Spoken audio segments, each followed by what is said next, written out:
1.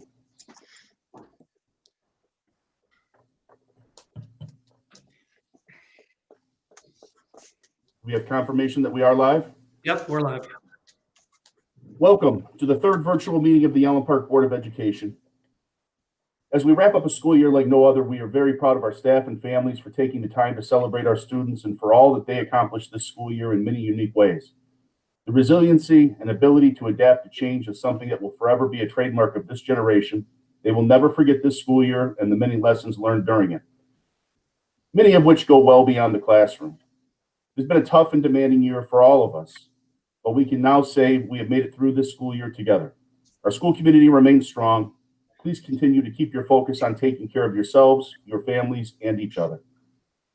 This evening, citizens who wish to express public comments may do so by accessing the online Citizens Comments form located on the district website.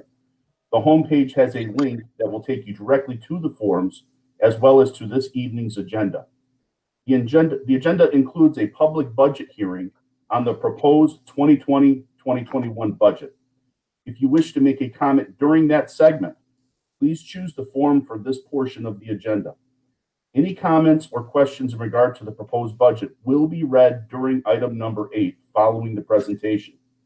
If you wish to make a comment pertaining to an agenda or non-agenda item, please choose the link for the second public comment form.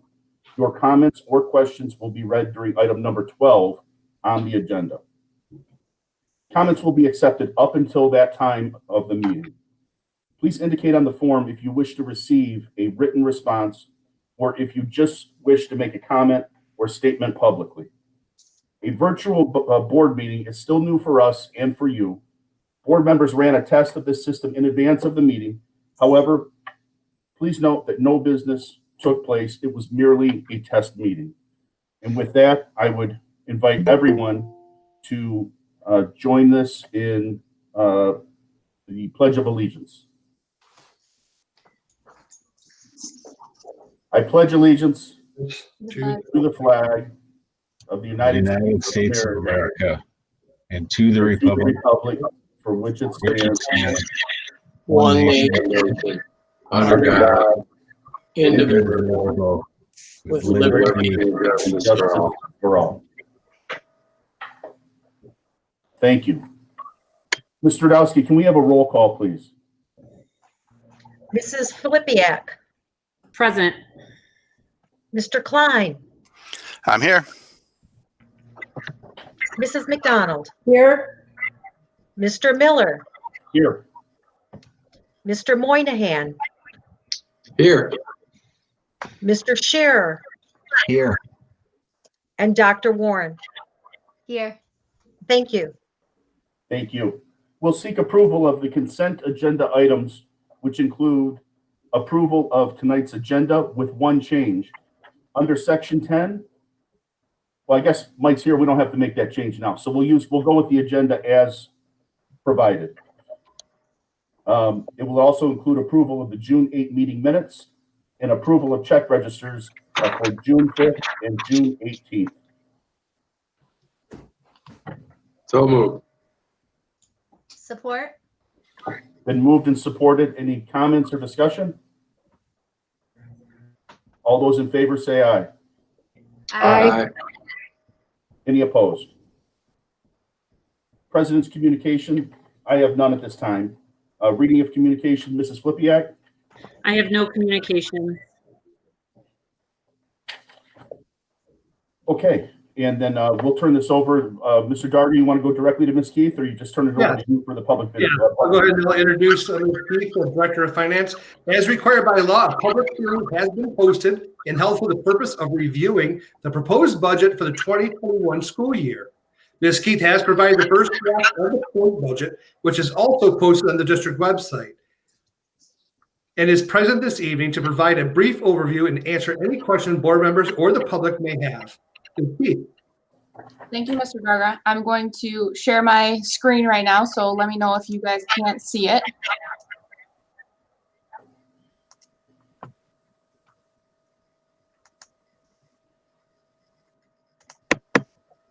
Okay, everybody can see?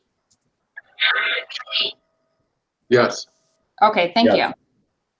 So this is the proposed budget for general fund fiscal year 2020 and 2021.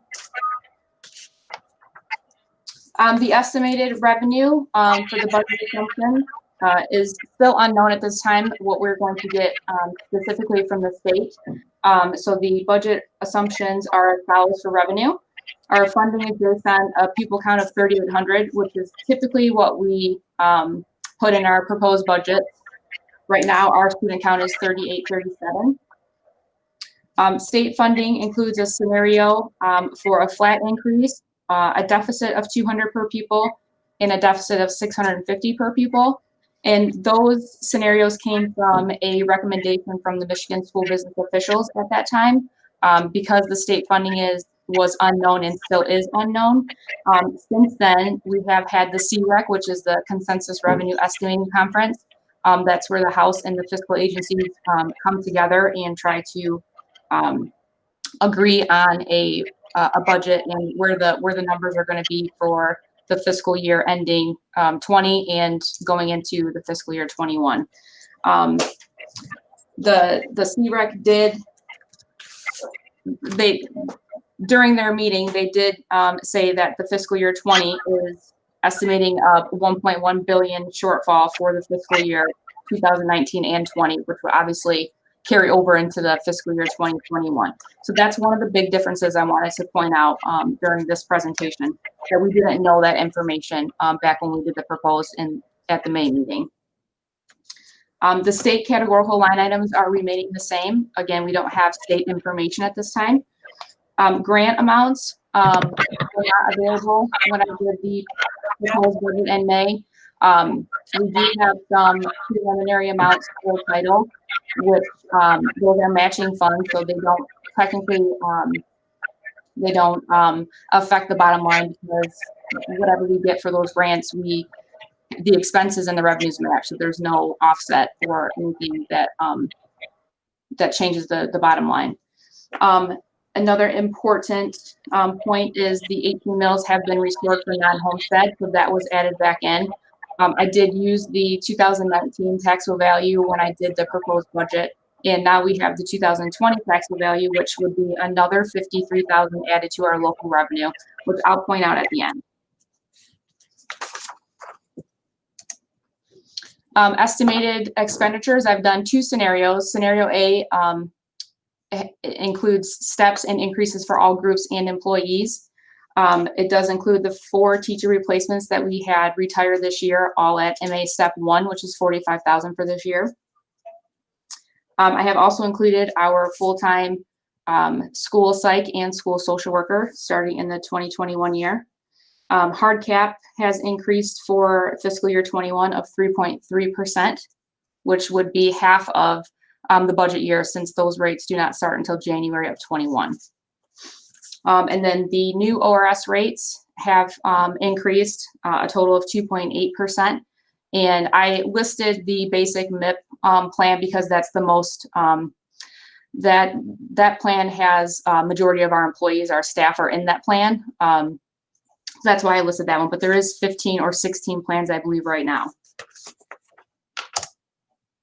Scenario A, like I said, has steps and increases. So you can see where the proposed budget and the scenarios of the flat and the 200 and the 650 deficit. Like I said, because the CREC has happened since our first meeting, it does look like we are more in line with the 650 per pupil deficit based on the shortfall for the fiscal year 20. And scenario B is the same as scenario A, except it does not include any increases or steps for employees or groups.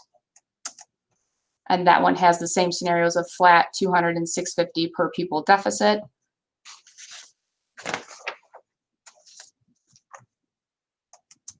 And any questions? I feel like I went through that pretty fast. Okay, so that we could go around for some questions orderly, let's just start. Mrs. Flipiak, any questions? Not quite at this moment, no. I'll pop back in if I have any. Yeah, and I'll tell everybody, we could go around on this as many times as we need, so don't feel like you get only one crack at the apple. This is one of the most important items that we do all year long, so we shouldn't be really restrained on time. We'll keep going around on it. We'll go back to everybody, so everybody's questions are exhausted, okay? Thank you, Ms. Mr. Shearer, Ms. Keith, the expenditures that you're using, it looks like they're a little bit higher. The 2021 expenditures are higher than 1920. Are you referring to the final budget? I'm referring to A and B? well, I'm comparing it to the second column there, the amended budget 1920, Right. and then I'm comparing that, yeah, the three scenarios. So when I put the columns in, I always go off of what our most recent audit was, so everybody can see where we officially ended for the prior fiscal year. So that would be the first column, the 18-19 audit. And then every time I do an amendment, I like to keep that so that you can refer or compare to.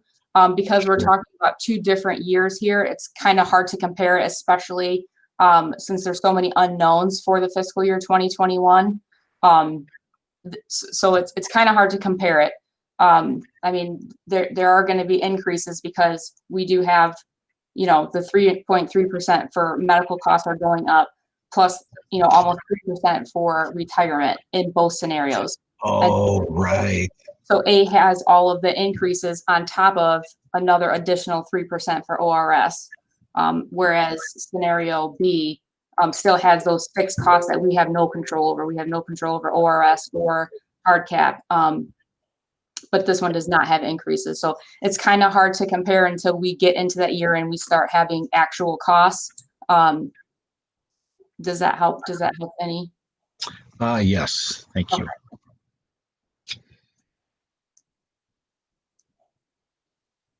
are you all done for now, Mr. Shearer? Yeah, I'm still digesting. Okay, we'll circle back around. Mr. Klein? Yeah, maybe more comments, maybe a little bit of a question. So one of the problems with when we freeze those steps, we start to create a situation where we have people at the top who always stay there, and the other people never really get there, right? You end up with almost a two-tiered system. And so that becomes, to me, a little bit problematic in that if you look at the lifetime of a 35-year teacher, there's a big difference. A teacher who was hired in 1995 is going to actually make, significantly more than a teacher who was hired 5-10 years later, even across the 35-year span, because we keep freezing those and locking them in. So that's a concern in the sense that we start to create sort of a, those up here and those who will never get up there. My question would be, obviously we also have to be fiscally careful and make sure we don't end up in a deficit situation. And I think we're all frustrated by the idea that we have to budget in June for numbers that we just don't know. And that's always been the way. I mean, that's what it is. What are our options as far as, do we have any options as far as making budget decisions later once we have information? So if we're conservative now and then we find out that we don't get the draconian cuts that are projected, can we change that? Can we fix that? What kind of options do we have at that point? Or flip it. If we gave the increase, then could we take the entire system and say, all right, we need to do a 1% give back because we have to come in? So I think it would be a little bit difficult. I guess I shouldn't say difficult. I think it would be a strain on the district to do a concession type. Is that, if that's what I'm hearing you say? So give the increase, and then if something happens and we find out information that we have lost more money than we thought, or just lost more money completely due to the state cuts, then I think that would be a little bit harder to digest a concession. Whereas I would suggest, we can do an amendment as soon as the state passes its budget and we know for sure what kind of funding situation we're looking at, and then we can reevaluate our situation and our finances, and then say we can adjust contracts. If that's something that we can do at that time. Does that make sense? Yeah, and we can do that any time in the year. Can we do that in November? Yep. So we can do that any time of the year. The teachers' contracts, they start September. So they go September to August. So if we find out in October that the state is let's just say not giving us a cut, then we can do a contract adjustment at that time. Okay, I think that's good for me for now. Okay. Okay. Thank you, Mr. Klein. Dr. Warren. My one question was pretty much the exact same that Mr. Klein just had. So thank you, because now I don't have to ask it, which is very helpful. But that was my biggest dilemma with this is, same thing, the teachers were promised these steps, and they all worked very hard to get there. So how can we do that fiscally and responsibly? So I appreciate your question there, Mr. Klein. Thank you, Dr. Warren. Mr. Moynihan.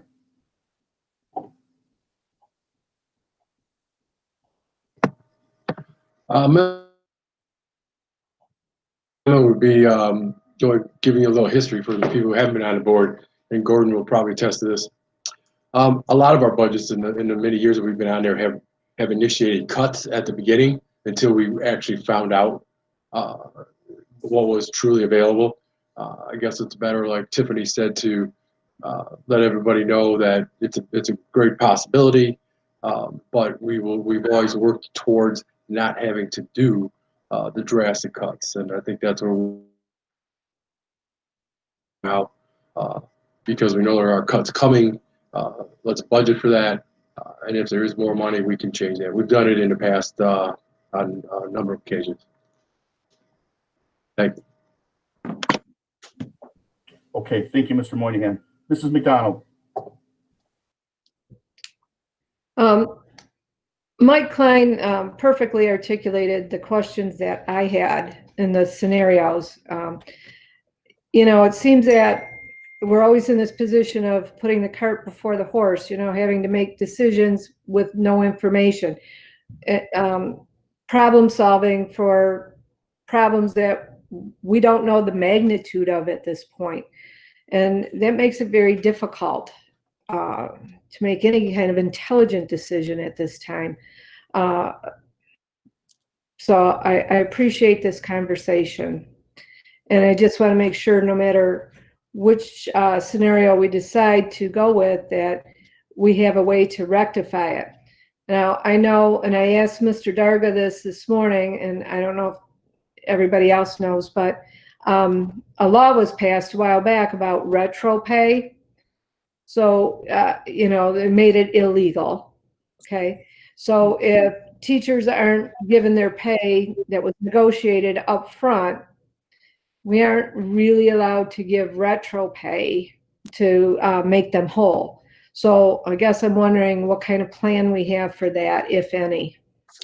So I would say to that, if we are in the position when October comes and the state has passed their budgets and we can give increases like we all want to, I would say, since we can't retro back legally to the beginning of September when their contract year has started, we can do some off-schedule payments that we could add so that they are made whole. Okay, so how does that affect going forward then, if they're off schedule? Well, that you have the compounding factors. So we would basically do their contract as a blend, kind of like we did this year for the 7 days that they were at their old rate, and then whatever the difference is, depending on the date, whatever the difference is to the start of their contract would just be that lump sum payment as an off schedule. So then together with their contract blend and that off schedule payment, it would be made whole. Would it be possible just to adjust their incomes for the remaining of the pays? Increase. Instead of doing one payment? Yeah. Or does that violate the retro? That would be retro, but I don't know, Tiff. I mean, I feel like it'd have to be some off-schedule payment for services somehow. That would probably be something we'd have to consult with MSBO about, right? I mean, because Yeah, we might need to discuss the details of it, but I think that's the general plan, is if we are in the position when the state does pass their budget that we can give increases, then that is something that we can do to make them whole. As far as how it actually, if it can be spread for the remaining pays, I'm not 100% sure. You know, we've never been in this situation before, or have we ever done it like that before? So I can't say for sure, but you know, as far as just the plan, I think that would be a good plan to do the off schedule or to make it whole. And we can definitely discuss further to get the details. I agree. That was a good question, Jeanette, and we're happy to make sure we ask those same questions to legal counsel to make sure that we're following the process and procedures laid out. But we definitely will look into that as an option. I have another question. How sure are we that the state is going to hold us to the 5% fund equity? You know, they're the ones taking the money away. It kind of seems unrealistic to me that they would hold our feet to the fire on that and put us on a state watch list during these unprecedented times. Right. So what do you know about that? So I am also concerned about that. I'm concerned about that, especially getting the approval from Treasury and falling either possibly below that 5% or even getting to that 5% when we are looking at that 2021 bond. I've never been through the approval process from Treasury, so I don't know exactly what that looks like. I do know that they look at your fiscal years. They go back 2 years, so we are still to date answering budgetary assumption questions for Treasury on how we are handling expenses and revenue. So, you know, how much they hold you to the fire, that I don't know, but they do look at your finances and then they do question decisions that you make.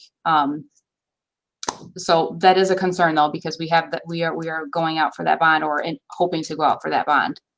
Jeanette, I think your question was specifically, Tiff talked about some kind of the pressure that Treasury can apply, and I think you were asking specifically about the state and the pressure that they can apply separate from the bond, right? Like 2 years ago when we were on the list, they suspended a lot of things, but there have been, you know, some of the state laws that they have enacted that would take kind of, I guess, an active policy change.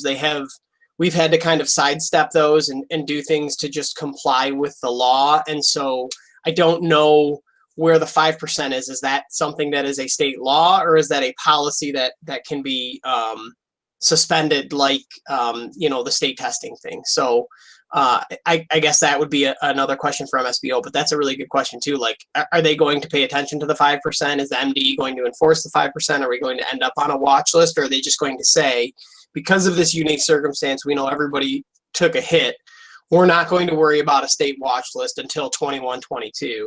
But I think the problem is there's concerns. The reason we got that is because of transparency concerns, really, not Allen Park specifically, but obviously school districts in general. And so I think there would probably be some trepidation on legislature's part to kind of waive that or suspend that. But that's a great question to really figure out, like, you know, how much more is there significantly more accountability if we were going to dip below that for a year or two?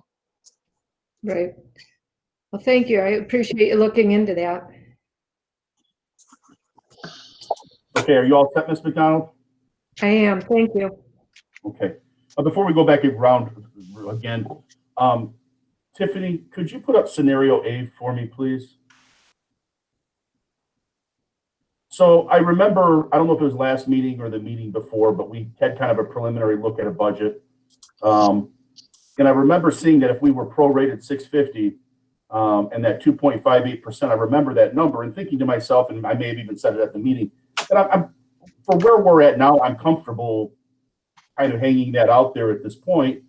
And so that's why I really support staying with scenario 8 at this time. Not to say that we can't circle back in October or November when we do a budget amendment and do something different. But look, between now and October, there's every opportunity that the state does something different, less draconian than 650. There's every opportunity that federal dollars come into our district. And I just would hate to on the first budget coming out of the gate from having passed a contract where we're insisting on steps, that we say we're not going to honor the steps. So, you know, I understand we have to be financially responsible and prudent. I think we can be, but these are really, you know, unprecedented times. We've used that word over and over, but I think that's true for the budget as well. And I don't think there's anything preventing us from getting through the October state pass their budget, see what came in from feds, if anything, and reevaluate it at that time. That's how I would treat it. I may be alone on that, but I would have a hard time not backing and honoring the steps that we provided for in the last contract. So I'll be quiet and we'll go back around again. Mrs. Flippy. You answered my question. I wasn't sure on the percentage where you end up on the watch list. And coming from a district that was in a huge budget deficit, that's always, you know, you go on that watch list and it gives me a feeling of panic. But I think in looking over this, in either scenario, if the budget cut is 650, we're dropping below that 5%. So that kind of speaks to me. The other thing I think we need to think about is that when you look at any of the models that are provided by Wayne Reese or any of the ISDs, there's a great expense in return to school as well. So we have to consider that whatever the governor brings to the table on the 30th in regards to safety measures that need to be put in place before school can start could be extremely costly. So we'll be looking at additional expenses there. And Tiffany, I guess my question is there an allocation for this in the budget for that type of expenditure? For the things that we're going to need when we start school back up? Go back to school, and we have to implement social distancing to come back full scale. I mean, you look at some of the things that they're saying would need to be in place, and I mean, that's going to be extremely costly. Right. I don't have anything in this proposed budget for that specific need. I guess if something happened, we could probably use some title funding for that, and Dr. Tufelsky can elaborate a little bit more. And then if those were not options with any of our federal grants, then again, we do have that enhancement that's not recorded in the general fund as a side pot, I guess you should say. I know we have plans for that, but I think you brought up a great point. You know, we are going to have to be looking at those things also. The only other thing I would add too is when this proposed budget was put together before that CREC that I was talking about earlier that was held on May 15th, you know, we weren't really looking at possible cuts for the fiscal year 20, which is this current fiscal year. So when you see that, you know, 2.5%, it's coming from that $4 million fund balance. So, you know, if we end the year and we do get a prorated cut for this year, that $4 million fund balance would no longer exist. So we would be starting from a different point. So that's kind of one of my other concerns. You know, there's just so many unknowns right now. It's just so very hard to get them all in. And you're talking about if they take money away from us from this year. That's what you're referring to, correct? Right. Exactly. Okay, gotcha. Okay. That's all I have at this moment. Okay, thank you. Mr. Shearer.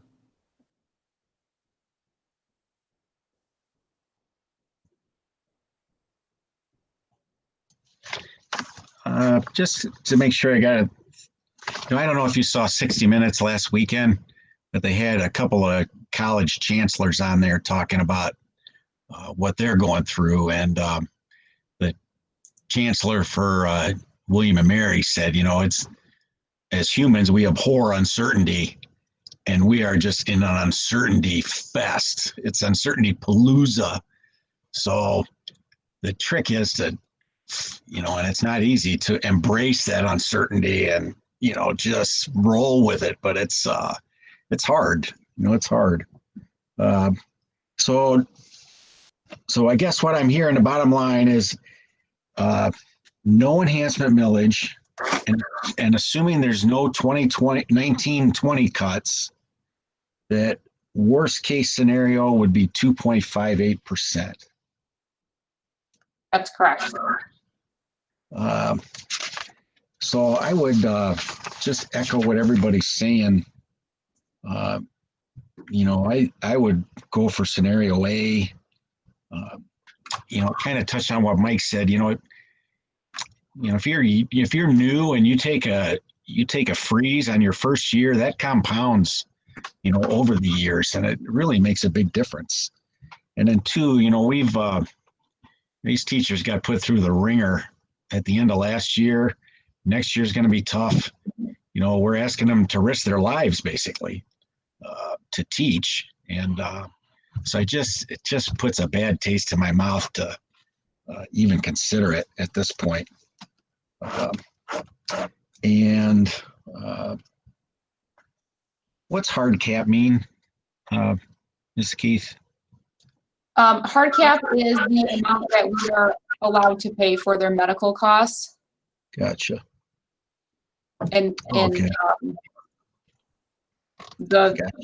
that amount is set by the federal government. We have no control for that. Yeah.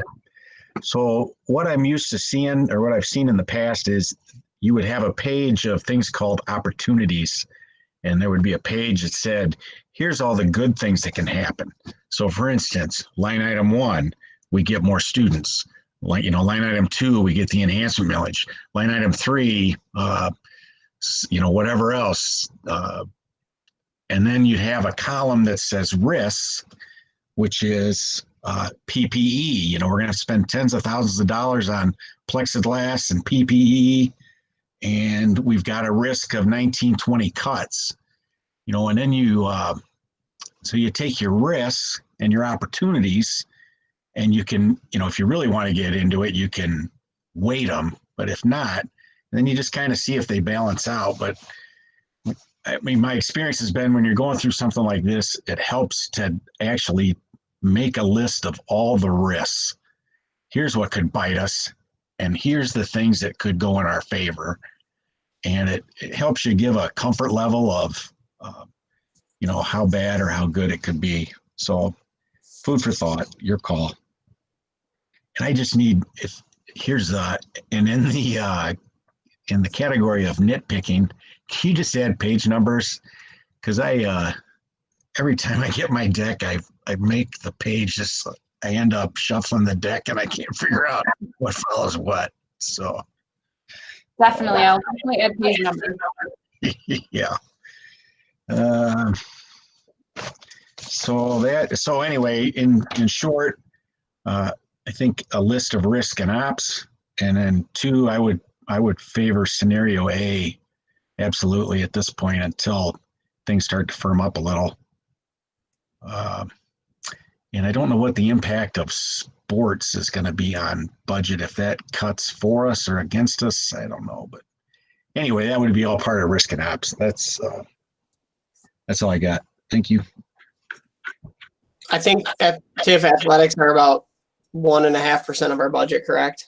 Well, I was going to say, during the final budget presentation, there's a slide that I do separate that shows how much general fund does support the athletics. But yeah, so if that was a cut, that would be something that would be in favor for us, because we do support that fund. Oh, but they're mostly self-supporting? No, they are not. We support most of it. We get a small amount of revenue from them, and from gotcha. And from pay to play. Gotcha. So are you asking, like, if we didn't play sports next year, would that help or hurt us? Right. Yeah, exactly. Yeah. Generally, if we cut everything, didn't pay anybody, didn't pay for facilities, buses, all of that stuff, that would help us. But I mean, I don't want that. Right. Yeah. That would be bad. Yes. What am I going to do on Friday? Okay. All righty. Thank you. All right. Thank you, Mr. Shearer. Mr. Klein. Yeah, I think Gordon, you made some really good points that I was so excited about a 5-year contract, and I know that the teachers on steps they extended them to, they added 3 steps into there or whatever number it was.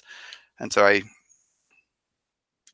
the idea of not going through that this year is tough. I think I'm leaning towards A as well. And we may just have to be flexible and figure it out as we roll, right? The enhancement millage, if I run those numbers right, I know we don't calculate that into our fund equity, but we could, right? I mean, if at the end of the year, if we had to, we could. When I run that number, it puts us right at 5%, if that helps. If you take the worst case scenario of proposal A and bring in the enhancement money, then that puts you right at 5% or just above. So that helps me a little. I think that's it for me. It does. The only other thing is if we do get cut from the state, we don't know how long we would have to support those costs with having a decreased funding per pupil.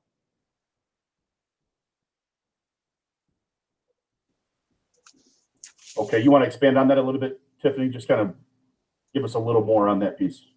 So I guess one of the biggest key differences, and we have all touched on this, is now we're possibly looking at cuts for fiscal year 20, and we know we're going to get cuts fiscal year 21. We just don't know the magnitude of each one of those cuts. If we were to use enhancement money, which we certainly can, that's a temporary bailout to get to the 5%. That funding, we don't know if it's going to get renewed. If it does get renewed, it's not going to be at the same capacity we're receiving it now. And my only concern with basing, I guess, scenario A or scenario B on the ability to use the enhancement is it's not always there, and we don't know how long it's going to take for the state to get us back to the current funding we are right now.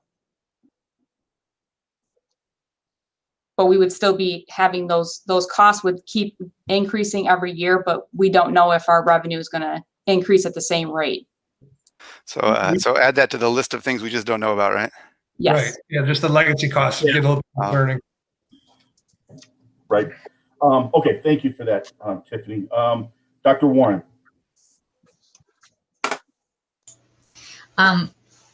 Yep, I am definitely in agreement with it seems like everybody else, which is sticking with scenario A. I have two random quick questions. I noticed that it said that we have 4 teacher replacements. 2 of those were for the elementary school, correct? I'm not exactly sure because bid pool, I don't know what positions. I know obviously elementary music, I think was one. No, it's not. We have a third grade at Benny. We have high school band. We have a community school ELA, and then what's our fourth one, Mike? What am I missing? We have 2 at elementary, right? With the elementary, yeah. Benny, and where's the other one? Is the other one Lindemann? That's right. It's at Lindemann. But yeah, I didn't see that other posting. I thought I just saw 1 for elementary, so I was just concerned. No, typically we'll do elementary teacher. 1 post, take 2. Yeah, 1 post. Yeah, so like we don't. It's not Lindemann Elementary School or we don't. So like last year when we had 12 postings, we just posted or 10 openings, I think. We just posted for an elementary teacher. Got it. Okay, sorry. Hired. That was just a side note.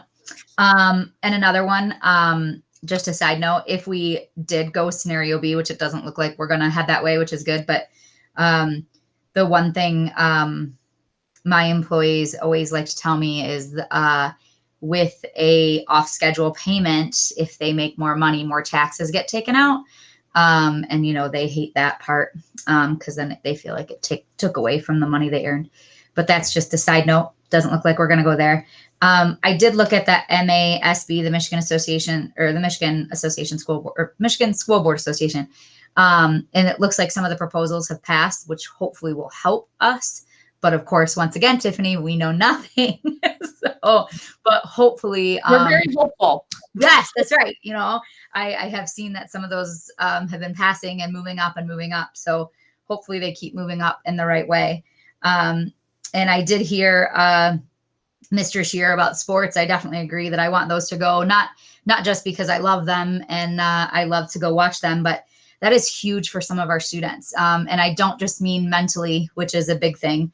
But also we have a lot of students that can't afford college and they're looking for these athletics to get scholarships to help them pay for school and to get sought after to be able to go and play. So I definitely see the need for it as well. But that was my big things. I definitely think scenario A. And then if we need to in whatever month, once we know what we're actually dealing with, right? It's so weird. Like it's very strange to try to propose a budget without having actual numbers in front of you and being like, well, yeah, this completely makes sense. So, just trying to stick with our word and what we promised, I think would be beneficial, not just for us, the fact that we promised it, but morale's huge, and I think that would absolutely help with that, keeping going forward, knowing how hard they've worked. Like we've heard, they are coming in, and risking their lives to teach our students, to teach my kids, right? So that's why I would look more towards scenario. One of the major reasons I'd look more towards scenario A as well. Thank you. Okay, thank you, Dr. Warren. Mr. Moynihan.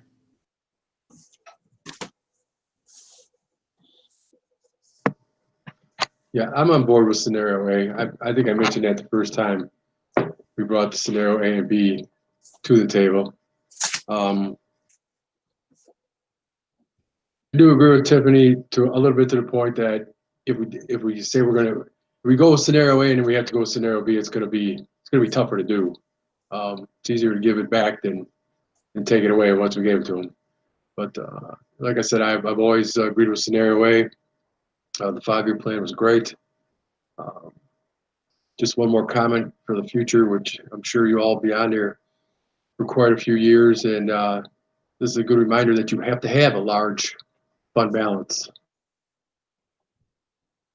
So when you are making future budgets, remember this time and try to do your darndest to get that fund balance to where it needs to be and where the state wants it to be. If we had a 14, 15, 16% fund balance, we wouldn't be in this scenario.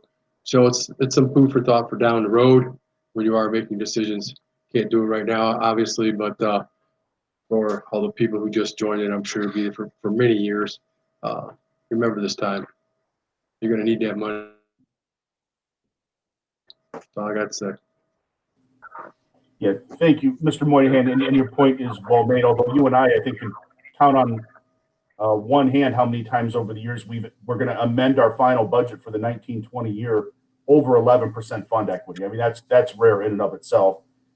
This isn't a particularly emergency, type of year. So, but your point is well made, and you've always been someone that preached fund equity, and I appreciate that. Mrs. McDonald. Okay, I do have a couple of questions.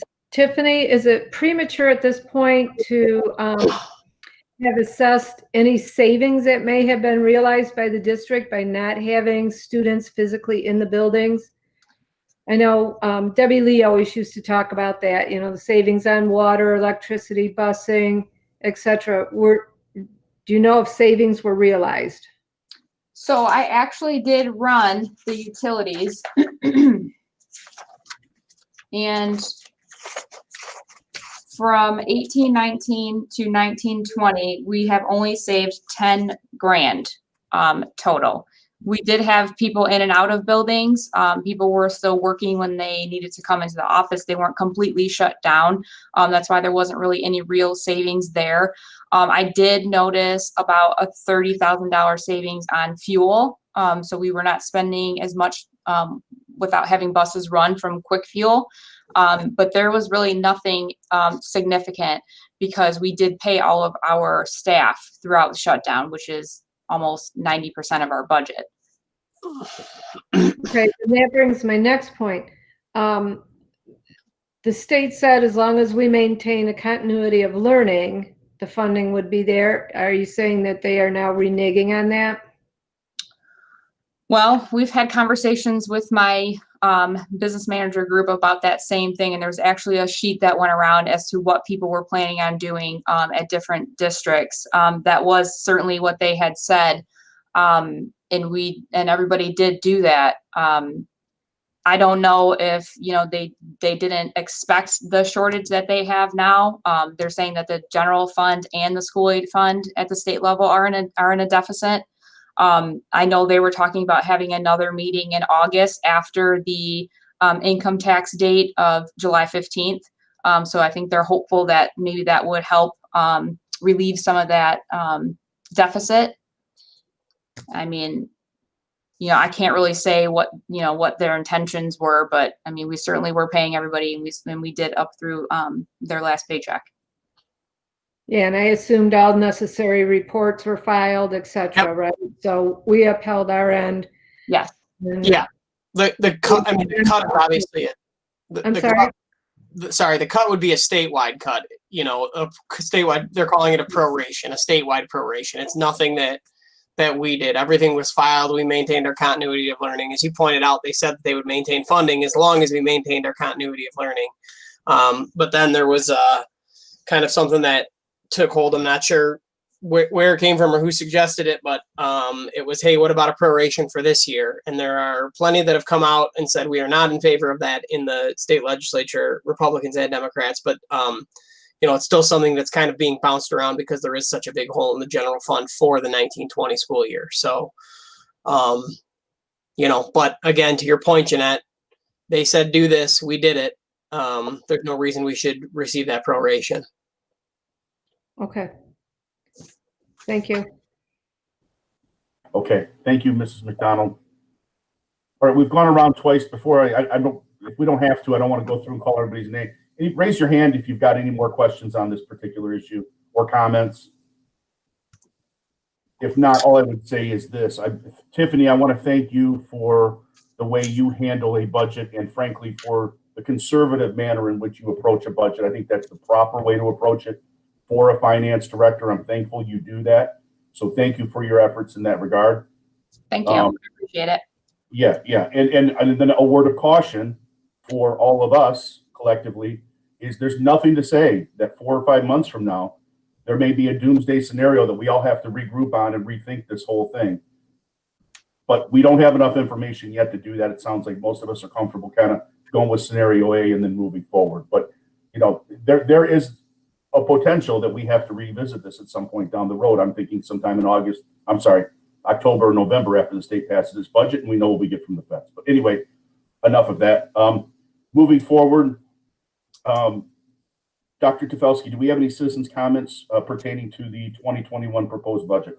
Yes, we do. We have one, and it is from Kate Pearson. She does not need a written response. The question is, what is our fund balance percentage, and can we use those funds to help us, and in what ways do we plan to do so? So, Tiffany, I think you've already answered that.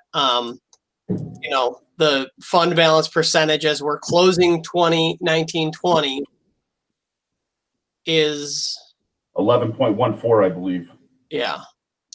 If we don't get state cuts. If we do not get state cuts. Yep. And then sorry, go ahead. And then to her second point is, can we use those funds to help us, and in what ways do we plan to do so? Can we use those funds? The answer is obviously yes, we can. And in what ways do we plan to do so? I'm not going to answer for the board. That's, but it's an unknown, right? I mean, so in my final budget, and this would be probably part of the answer or response on the final budget and my very last budget summary slide, I do show the two columns together so that everybody can see, if we do stay fully funded for fiscal year 20, that 11%, but if we do get cut, what the percentage is, if we do get that $650 per pupil prorated cut. So, that's something I'm going to go through when I do the final presentation. As far as how we would spend those dollars, again, that would be, just up to the discretion of the board and administration, or whatever our needs are. We don't know yet what it's going to look like when we come back to school. Okay. No other comments then, Dr. Tefelsky? That was it. Let me refresh one last time to make sure that's it, but I believe that's it for the public budget hearing. Hey, John, I guess this is Pat. I'm sorry. So is somebody working on the return to school scenario and the, here's what we're going to do and here's what it's going to cost, et cetera, et cetera? Yeah, we have a handful of scenarios. We had some focus groups at the elementary and secondary team. I've been working with parents and administrators. We have a handful of parents who have expressed a desire to continue their learning next year 100% online. And so we're able to facilitate that. And I think I talked about this last time, work with some of the vendors that we use. But we do have plans for that as far as specific budgeting for PPE and things like that. We don't necessarily have that because we don't know what that's going to look like. We anticipate the Return to Learn Committee is going to get us something by June 30th, and that should allow us a little bit more clarity on what we need. You know, we've talked about all kinds of things, people wearing masks to what if we didn't do masks, but we did face shields instead. Some of the teachers have said that they feel more comfortable with face shields. I didn't even think about that initially, but I think that's a good idea because you can see their faces. So now we're wondering, are face shields as safe as masks? And so those are all the types of questions that we're asking ourselves. And there's very different costs involved in all of these things. But once we kind of get an idea from the Return to Learn Committee, I think that'll bring some clarity to us. You know, Governor Whitmer coming out last week or 2 weeks ago and saying, like, we're going back in person in the fall was a little bit of a shock and a pretty strong statement. But that kind of sent everybody into like, okay, what's it going to look like? And there was no answer to that really. So there's a lot of info. There's info out there on what it takes. You know, the University of North Carolina guy was on, he said, we're going to do 100% mass students in classrooms. We're going to do this. I mean, so you're saying on June 30th, we'll know that here's what it looks like. Well, I mean, so just as an example, if they say that you have to keep kids 6 feet apart, we just don't have that option in our classrooms to have every kid every day.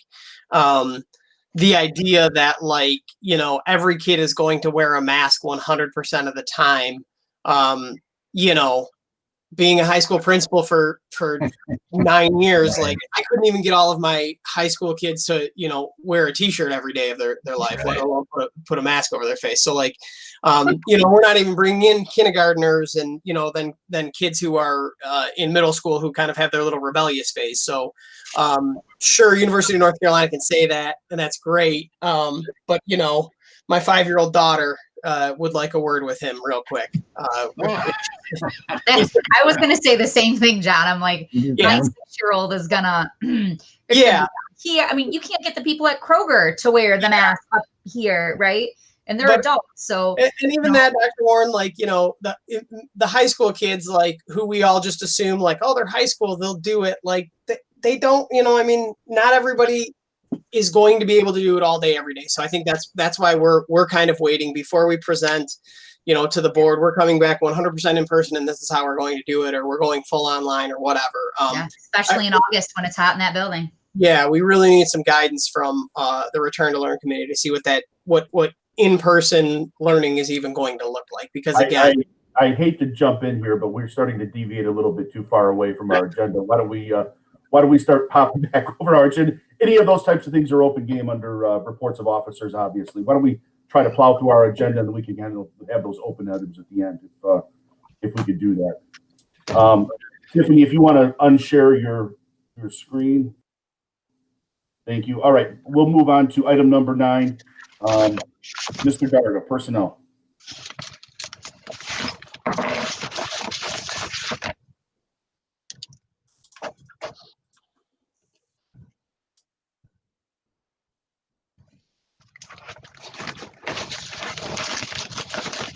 Mike, you're muted.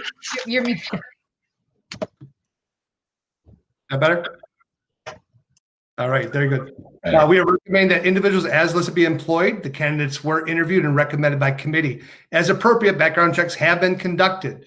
Tiffany Harper, PM Custodian Arno, and Angela Summit, Volunteer Cheer Coach, Allen Park Middle School. The suggested motion that the recommendation for employment and services be approved by the board for the individuals as presented.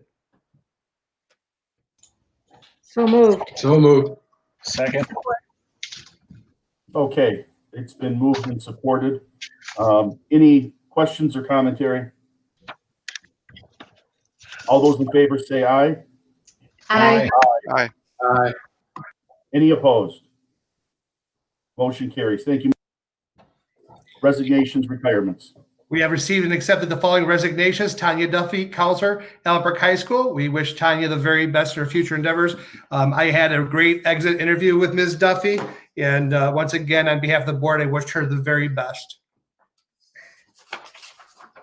Okay, yes, best of luck to Mrs. Duffy. Thank you, Mr. Darga. Moving on to 10A, old business. There is none. So 10B, introduction of new business. Mr. Darga. 2019-2020 final budget. At this time, we have submitted the proposed final budget for the 2019-2020 school year. Ms. Keith has provided an overview of significant changes and is available this evening to answer any questions you may have. The suggested motion for the final budget that the proposed final budget for the 2019-2020 school year be approved as presented. So moved. Support. Okay, it's been moved and supported. Why don't we go around the horn on this one? Not sure there's many comments, but let's do it. Mr. Shearer, anything on this one? Did we see the 1920? I mean, I see it's in the deck, but we didn't go through that, did we? Not yet. Oh, gotcha. Okay. So I'm going to share my screen again. So it's basically it's the 11.14%. Yes. Oh, okay. Just let me know if you guys can't see it. Yeah, it looks good. Okay. Okay, so this is the 2019-20 final budget, and I'll be going over general funds, the food service fund, and capital projects fund. This first slide is just the estimated final budget projections, and this deficit is only due to the state prorated cut that I have put in the summary at the end to compare with if we do not get the prorated cut. So this is me being conservative and preparing for the worst. It's the only reason why there's a deficit out there. And this year we do have support of some other funds, which I will explain when I get to the budget summary as well at the end. This first slide is just the revenue differences from my budget amendment that I did in January. So local revenue is down just a little bit, and that's really due to just the reclass of our high school gym for insurance claim that we had received. We also got some delinquent property tax greater than what I had originally anticipated in that budget amendment. Obviously, the 2.5 million is due to that $650 per pupil cut, and the difference is again to that column where we did the budget amendment in January. So overall revenue down 2.4 million. This is just a pie chart that shows our revenue. 87% of our revenue comes from state aid and categoricals. And then same thing for the expenditures. This is broken down by function code, and it's compared to our budget amendment done in January. Overall, our expenditures are down 584,000. There's really nothing as significant as to the expenditures down or up. You know, together with all of our line items in our general ledger, we have over 1,600 lines. So I do budget conservatively, meaning I do round up my expenditures throughout the year until I can get to that final point where I can adjust to actual costs, which is basically the reasoning for all of the function differences. I do want to point out we did get a small credit from Mesa for the teacher's dental in May, which was about $20,000. Hey, Tiffany, so this expenditures, how we did better on the expenditures, which is awesome. Mm-hmm. You're saying is part of the in there somehow? I'm sorry, I couldn't hear you. Is this part of because of COVID and we shut down early? Is that why some of this is good news? We didn't save too much due to shutdown. Like I had previously said, we saved about 10,000 in utilities. We did save some in the fuel for transportation. So like right here, you see transportation is down 55,000. I mean, we saved about 30 that I had added up when I was preparing this budget. We do have some increases for operations that's due to supplies we had to have, cleaning and masks, etc. So the reasons I was referring to the reasons why it says adjust to actual is because throughout the year, you know, everything is kind of a guess as to where it's going to end up. Right. In total, all of our expenditures in the ledger is over 1,600 lines separately. Yikes. Okay, thank you. Uh-huh. This first graph is our expenses by object code. So that kind of tells you like what we spend the money on. Together, we have our fixed costs of salaries, retirement, employee benefits, and FICA, which total 89% of our budget. And then you can see the other things are a very small percentage of our overall expenditures. Then I have added in our expenses by function code, which is department. So together, we spend 66% on basic programs and instruction or added needs, which are in classroom needs. And then you can see the departments and how much we spend per department after that. Then this is the athletic slide. This is where we break down how much we have received from local collections based on pay to play and The pie chart, what did you add up? this one. No, the 1920 final budget estimated expenses. You said this plus this. Yeah, there you go. This plus this plus this equals 89%. What was that? It was the salaries, the retirement, employee benefits, and the FICA. Those are our personnel or fixed costs. Wow.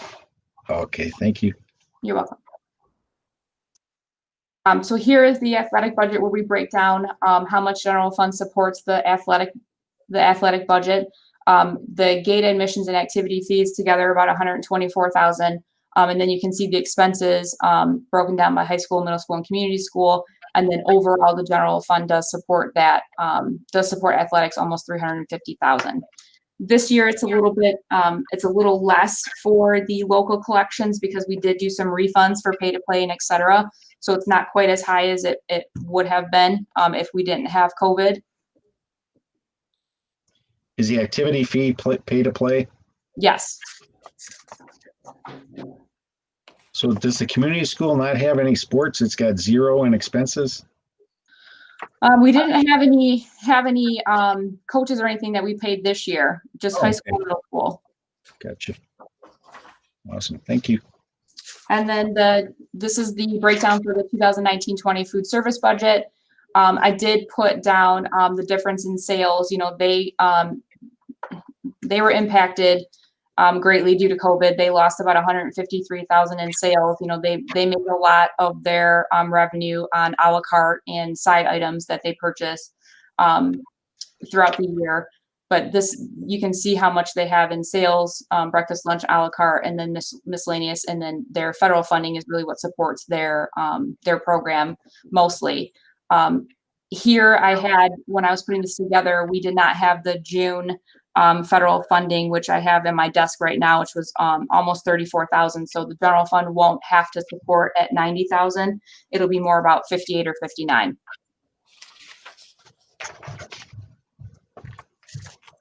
And then this is the capital projects budget, or where we book our enhancement funds through the year.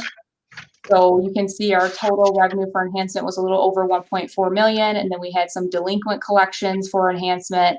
And then we had the sale of the one Lapham properties. So together revenue was a little over 1.5 million. And then we had some expenses that were board approved for enhancement. So after expenses and revenue, the fund balance for enhancement for fiscal year 20 would be almost 1.4 million. And this is what I was referring to earlier, where I was showing the two columns for what our final budget would look like if we kept our full funding for fiscal year 20, and then what it would look like if we did receive that 650 prorated cut from the state.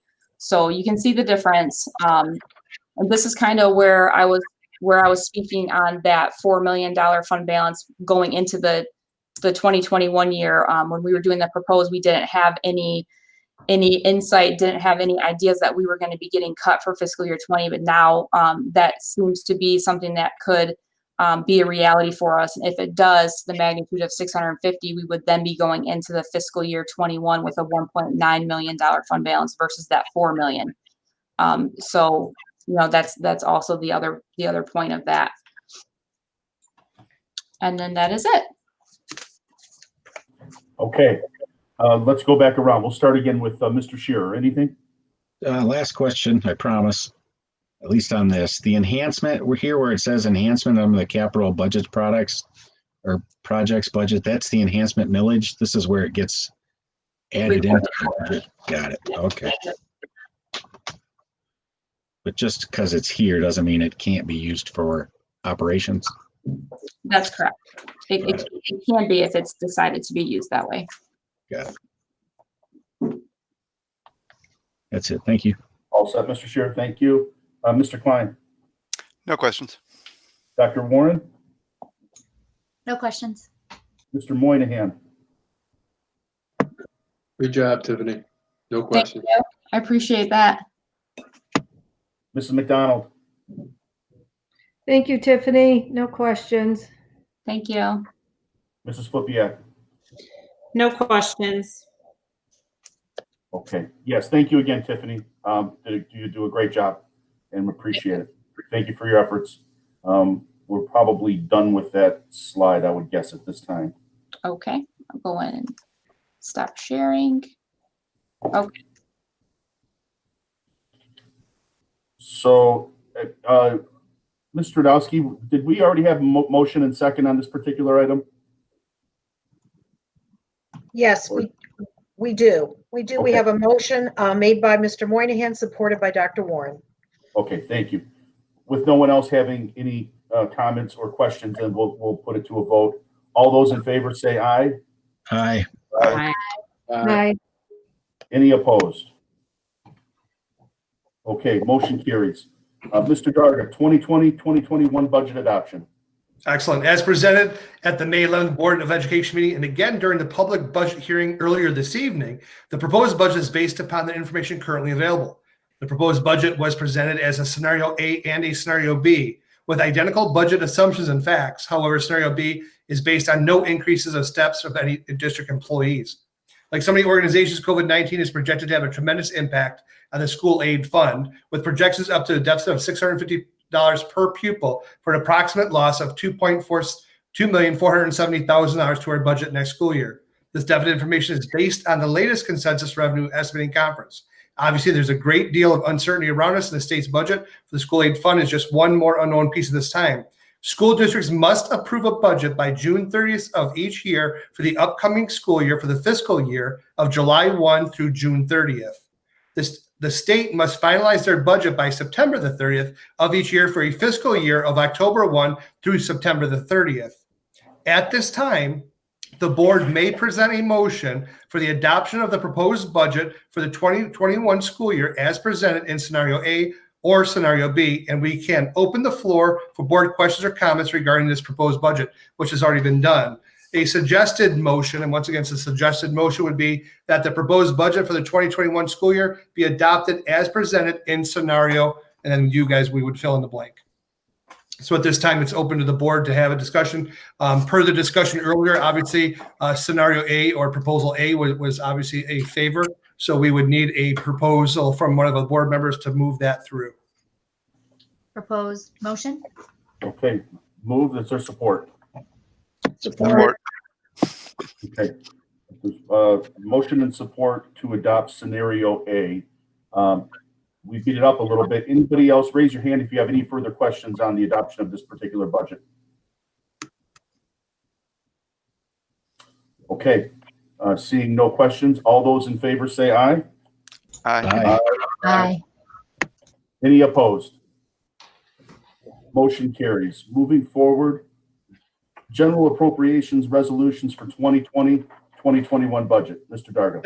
Thank you. Upon approval of the budget as presented for the 2021 school year, we ask that the board approve the general appropriations resolutions highlighting all revenues and expenditures for the general fund budget, capital budgets fund budget, capital projects fund budget, food service fund budget, debt fund budget, and the activity fund budget. Suggested motion that the general appropriations resolutions for the general fund budget, capital projects fund budget, food service fund budget, debt fund budget, and activity fund budget as presented for the 2021 school year be adopted. So moved.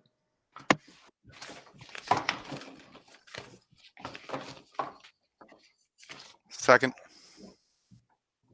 Okay, been moved and supported. We'll roll around real quick. Mr. Klein, anything? No questions or comments. Dr. Warren? None at this time. Mr. Moynihan? Nothing. Mrs. McDonald? No questions. Mrs. Flippia? No questions. Mr. Shearer? No questions. Okay. Been moved and supported, and there appear to be no questions or comments. So we'll call the question. All those in favor say aye. Aye. Aye. Any opposed? Aye. Okay, motion carries. Mr. Darga, School Loan Revolving Fund, Michigan Department of Treasury. Thank you. Public Act 92 of 2005 requires that districts participating in the school loan fund program file an annual activity application. As the district continues to repay debt per the enclosed schedules from the Umbaugh and Associates, and with the final mandatory date of May 2033, the district is still in the borrowing stages until 2022, at which time we will be in a position to begin to repay the school loan revolving fund. Ms. Keith is present this evening to answer any questions you may have. In the suggested motion that the Board of Education adopt the attached resolution allowing the district to borrow from the state of Michigan school loan revolving fund in the amount of $5,677,943.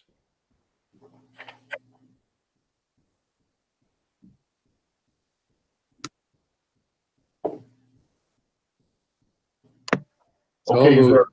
all right, Rick moved. Any support? Support. Okay, we've got a motion and support. We'll go around. Dr. Warren, comments or questions?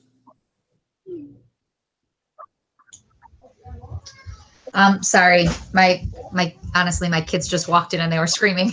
So it's great to be at home sometime. Go baseball. No, I have not. Okay. Mr. Moynihan.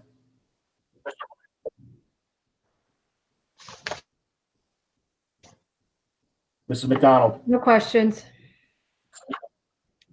Mrs. Flippia. No questions. Mr. Shearer.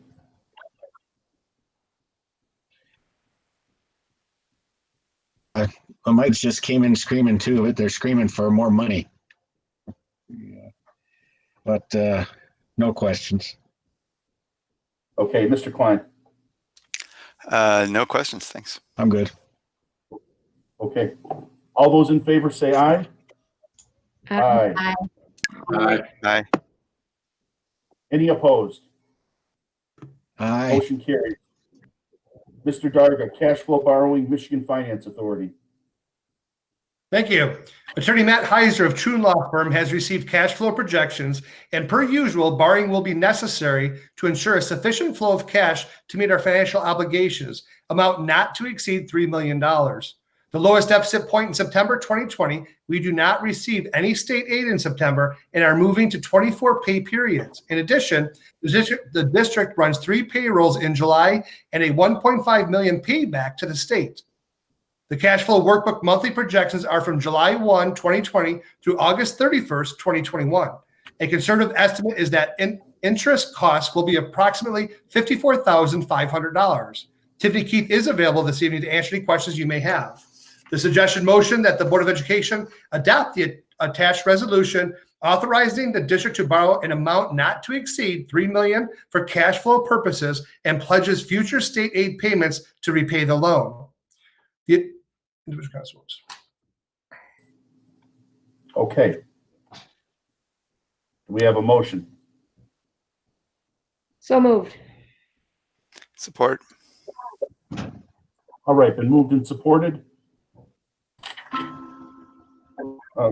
Mr. Moynihan, any questions?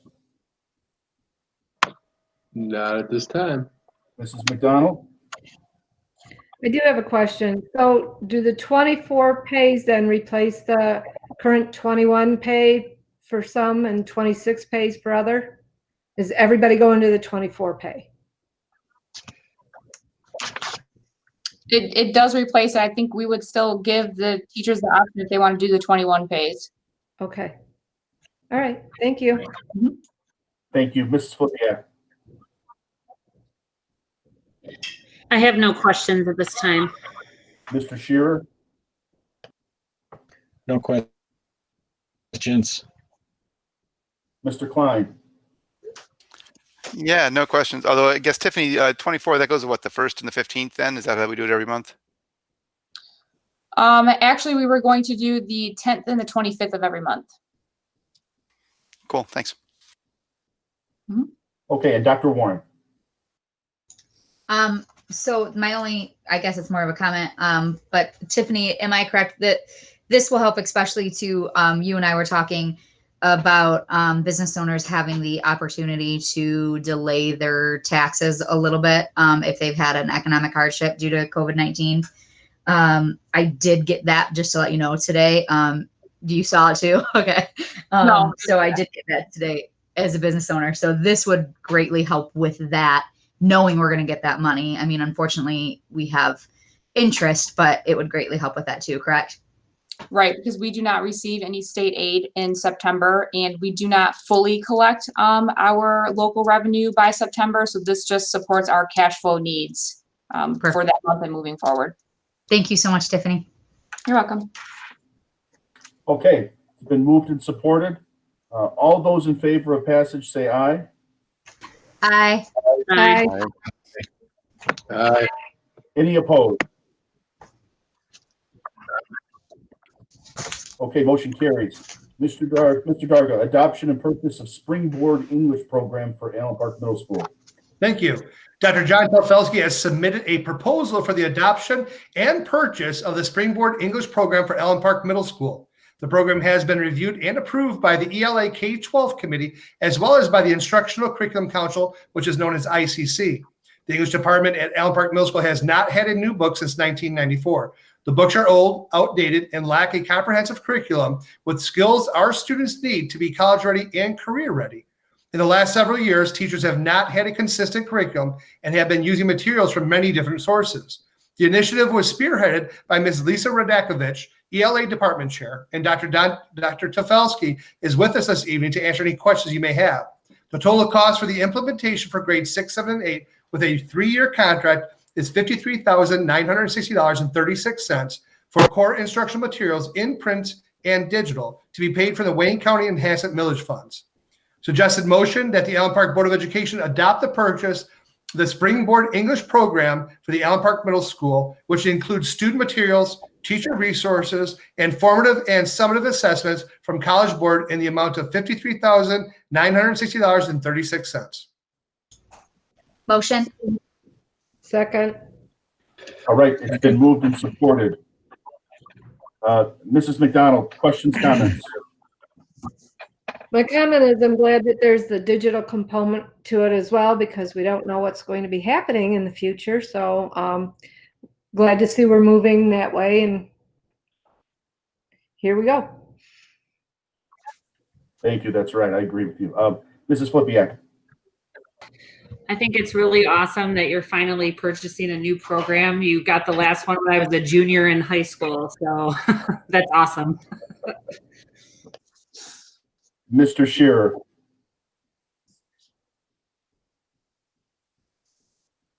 No, it just sounds wonderful. That's it. Thank you. Okay, Mr. Klein. I'm in favor, but I do have to point out that the Open SciEd curriculum that's coming to the district is free, right, John? That's right. That's right. Yeah, I wish everybody was in that lane. Once again, science leads the way. I get it.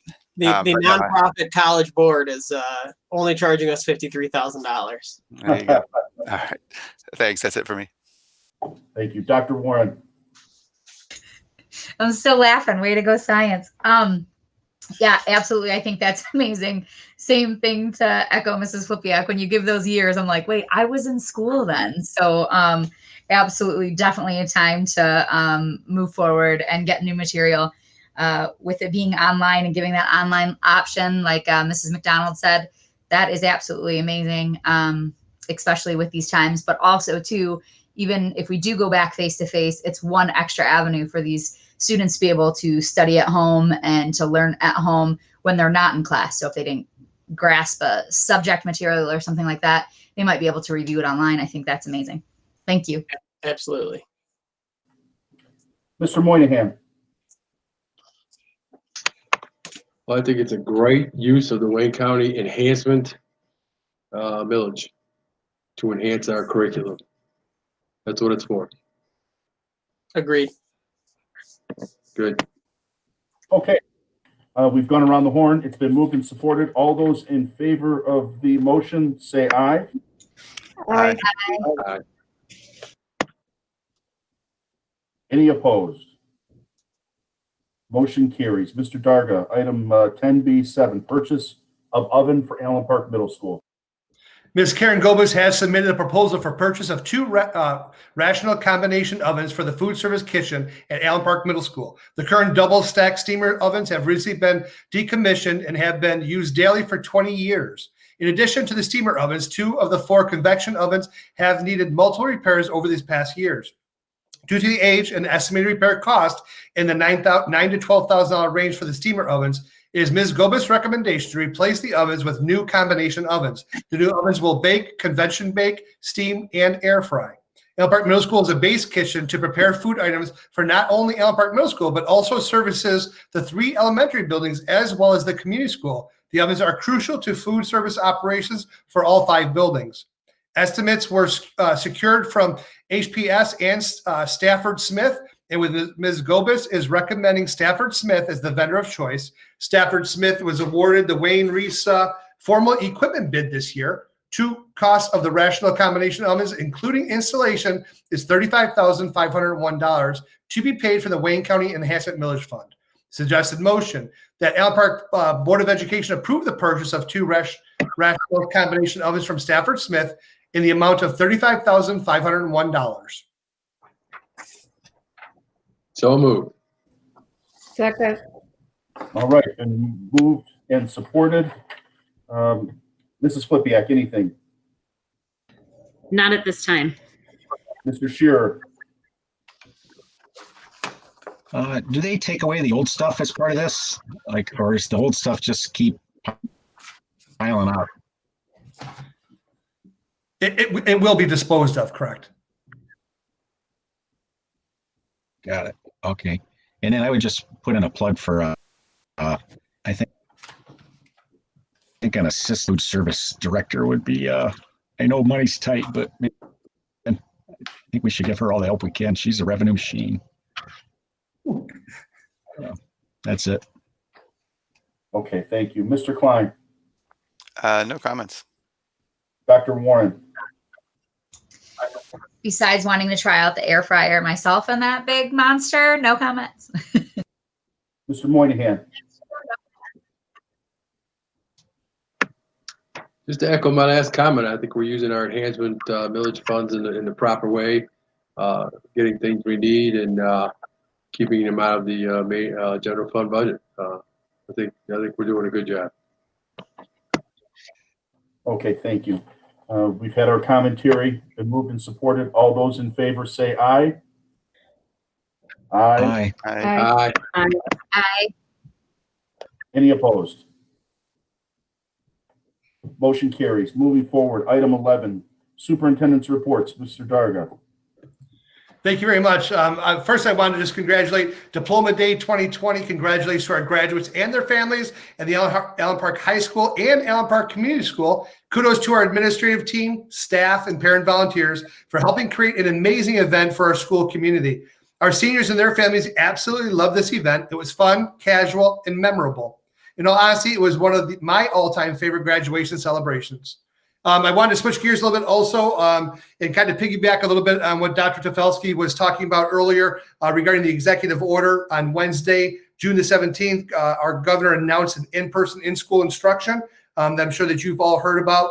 It may go forward in the fall with strict mandatory health and safety protocols that will be defined in the roadmap for return to learn. We expect that roadmap will be released on or around June the 30th, 2020. The return to school plan will align closely with the mission Safe Start plan. And as Dr. Tafelsky stated, we do have several different committees that have been established, working very hard. We'll give recommendations. I've stated before, I serve on 2 different committees as a superintendent through Wayne County RESA. I constantly share all of the information that we gather as superintendents with our administrative team to help guide our path. And of course, we will make sure we keep you guys updated also. The governor also announced on Thursday, she issued the Executive Order 2020-179, which extends the Open Meetings Act and orders to allow school boards to continue to meet remotely. This order is now extended through July 31st, 2020. We also have heard that her office is working on a permanent law change to allow for remote participation and hope to work with them to update the OMA. MASB has updated and is going to be reflected hopefully in the new executive order. And that's it. Okay, thank you, Mr. Darga. Dr. Tafelsky, do we have citizens' comments for item 12? Let me refresh real quick. We do not have any. Nope, 0 responses. Okay, so let's move on to reports of officers. Tonight we will start with Mr. Shearer.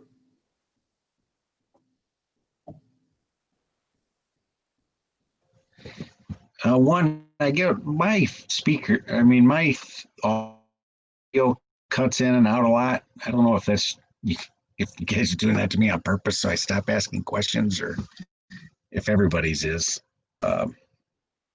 Yeah, so this is like Gordon on, it says board member comments. Yeah, this is that was cutting out. God. Okay, Tiffany, again, A++ on your analysis. It's very concise, it's easy to follow, and I like that you're conservative. Your conservative approach to the numbers. So great job as always. Thank you. I appreciate that. I had a risk. You're welcome. I never thought about city collections of taxes. When the summer taxes go out, gosh, I don't know. I think the city could be taking a hit. So I don't know how all that's gonna. I guess it goes in the uncertainty column, but I see businesses that still aren't reopened. So I guess we'll just have to wait and see how that plays out. The graduation, I really loved the drive-through diploma. There was just something about it. I went to the community school and the high school, and it was really festive. I don't know, it had a real feel to it, and I love the music at the community school and the way the high school had it set up where the people could pull up, and really I thought that turned out great. It was just more relaxing and casual. If you get COVID out of there, it really would have been a blast. But although from what I'm hearing is there's not a lot of social distance going on.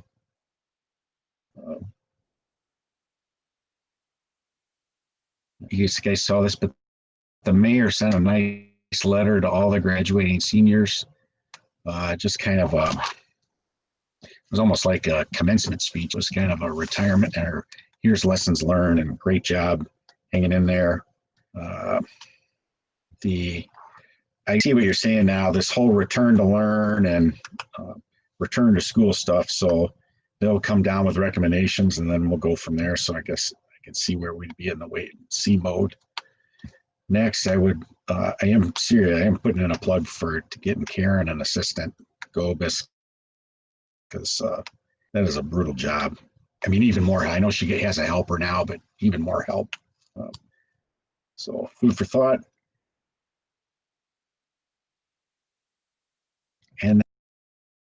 And lastly, and just I think it's a nice through this graduation was just tough. So I'm glad you guys get to maybe, at least for a little bit, catch your breath. And then lastly, is there anything on the November ballot regarding education? That was just a question. Then I'm done.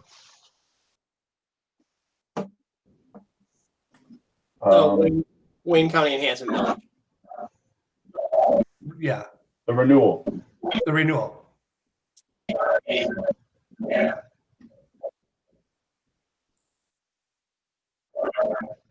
Gotcha. Thank you. Okay. Thank you, Mr. Shearer. Moving forward, Mrs. Flipiak. First, I'd like to congratulate the class of 2020. What a crazy year to have to graduate from high school, and I'm so happy that the ceremonies went off without a hitch. Also, Mr. Darga, Dr. Tofalski, Ms. Keith, thank you so much for all that you're doing. You're always driving the district forward, and it's great to be a part of this team for me. I'm excited about the new curriculum at the middle school. They obviously needed it. And I think I feel positive about moving forward with budget proposal A. Initially, I was fairly skeptical about it. But then when looking at the numbers, I thought to myself, is staff morale worth $700,000?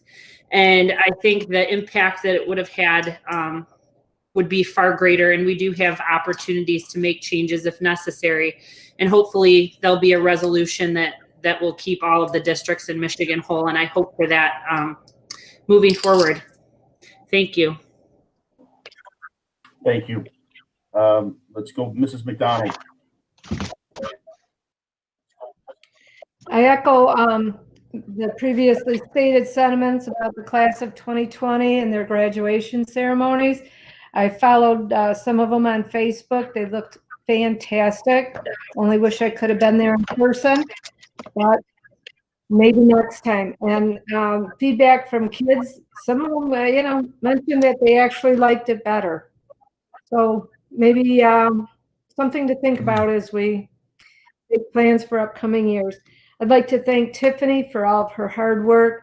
And Mike Darga and I had a number of conversations today. Thank you for your patience and, serving as my soundboard, because, making decisions with so many unknowns is very uncomfortable.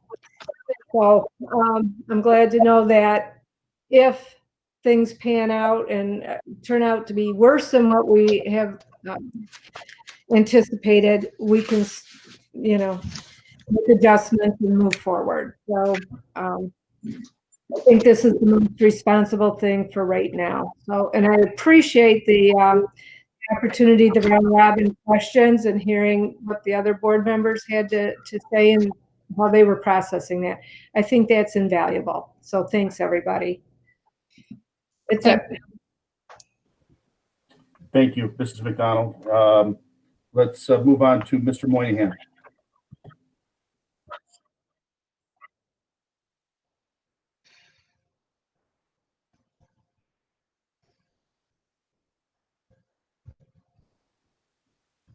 Mr. Moynihan, anything from you? Nothing. I think it's everything's been said pretty well tonight. I'm good. Okay, thank you. Dr. Warren? I'd like to congratulate our new employees and welcome them to the Allen Park Public School District. Thank you, obviously, Tiffany, like everybody else said, for all your hard work. We absolutely would be banging our heads even harder if it wasn't for you. So we absolutely appreciate all the work that you've put into this, because you are a definite treasure to have right now. So we appreciate you. I appreciate that. Of course. Also, thank you so much, Dr. Tofalski and Mrs. Rad. That is awesome. And like Mr. Moynihan said, that we're using our dollars for the continuing of our educational growth. I'm just so impressed that you guys are out there looking for things to help and help our children grow. So thank you, Mrs. Rad and Dr. Tofalski. Huge congratulations to the class of 2020. My brother graduated as well as my goddaughter. I got to stand on that stage literally all day long. I cried more than I think all the kids did. So it meant so much to me. It was amazing. Thank you to everybody who made that possible, from the administration all the way down to the parents that volunteered, that took their time out all day to help make sure that it was an absolute success. It was so much fun. I laughed so hard. It was fun to do redos when the parents didn't quite get the name called. You know, they're taking the video and, you know, my brother, Michael Mastro Pietro. And if the parent didn't get it right on time, we're like, redo, you know, so it was fun that you were able to do that in the live moment. So the parents were able to get everything on camera. So I really appreciate everything everybody did. And from there, I'm just really excited to find out what's going to happen on June 30th. So we can further plan out what this upcoming year has to offer. Thank you so much. Okay, thank you, Dr. Warren. And then lastly, Mr. Klein. Yeah, just reiterate congratulations to the class of 2020. It's an interesting year for them, I know, but there'll be resiliency that comes out of this. I'm sure there'll be a special class in many ways. Thank you to all the district employees that have tried to make their graduation special and to make this journey special for everybody jumping from school to school. But I know that's a lot of work. There's been a lot of really good things going on, so thank you for that work. Tiffany, thank you for all your work on this budget. I know that you like to budget conservatively, and we've made you very nervous today. So along with that thank you comes a promise that, you know, we'll dive in and do the hard work if we have to. Let's hope we don't. Let's hope that things work out well. But if needed, we'll do that hard work and we'll figure it out. And lastly, just kind of a bit of a personal note, but district as well. A dear friend of mine, Larry Templin, passed away today. He's been on a long journey with ALS and some complications from that. Took him a little earlier than we thought, but he was a special man. He was the officer liaison at the high school. I think he might have been the first officer liaison. I'm not sure if that's true, but he was very good at that job, a very kind man, and I know I'll miss him, and many will. So, and that's it for me. Thank you for that, Mr. Klein. And well said on we as a group have a responsibility to circle back if we need to. And Mrs. Flipiak, I'm glad you raised the issue regarding the teacher morale. That's something we didn't really hit on, but obviously extremely important. So thank you for hitting that. Mr. Darga, anything else from you? Thank you very much. Actually, yeah, I do have a couple other notes that were on the back side. I did want to make sure I expressed appreciation. Yeah, we'll have you pick right back up after Mr. Darga. I did want to make sure Okay. I did express appreciation on behalf of our board and school community to Mayor Gail McLeod for stopping by and visiting our commencements activities at both the high school and community school, along with Mr. Tony Lally, City Council member. Mr. Lally was also at the community school and the high school. We also really enjoyed Pat Shear and Jen Warren, as they stated. They were there the entire day and enjoying and walking around and talking with the kids. And that was a pleasure to have them also. Regarding the virtual graduation, just a quick update. We are working with K-12 media. We do hope within the week we should be able to go live with the K-12 production, the virtual graduation production. We will keep our parents and staff updated with that link when we get it. Also, just real quick, just to kind of help answer Pat's questions from earlier, I don't know if it broke up or not. We do have in November the Enhancement Millage renewal, of course, but also Mr. Zdowski has also been sending out to the board. We do have 5 board seats that are also on the November ballot. And again, I just wanted to make sure that we discussed that as well, at least reminded people about that. Is that it, Mr. Darga? Yes, sir. Thank you. Okay, Mr. Shearer. I just wanted to, when they had the decision day and everybody, they got those signs with their name and where they were going to college. My son had forgot to send in the information, so he didn't get one then. So I called the school and Mr. Kelly, and he actually knows the guy that did it, and he went and got us one. So he got one made, and then this morning at 9:30, that's kudos to Mr. Keller. That's above and beyond the call of duty. That the principal would come down and put the sign in your yard. And I had him asked him to pull a few weeds too while I was there, but so I just wanted to share that. Okay. Thank you, Mr. Shearer. All right, we've reached that point where we've exhausted our agenda, so I would seek a motion to adjourn. So moved. Motion. Second. Been moved and supported. All those in favor, say aye. Aye. Aye. Aye. Hi. Any opposed? All right, meeting adjourned. Thank you, everyone, for making the third the smoothest yet.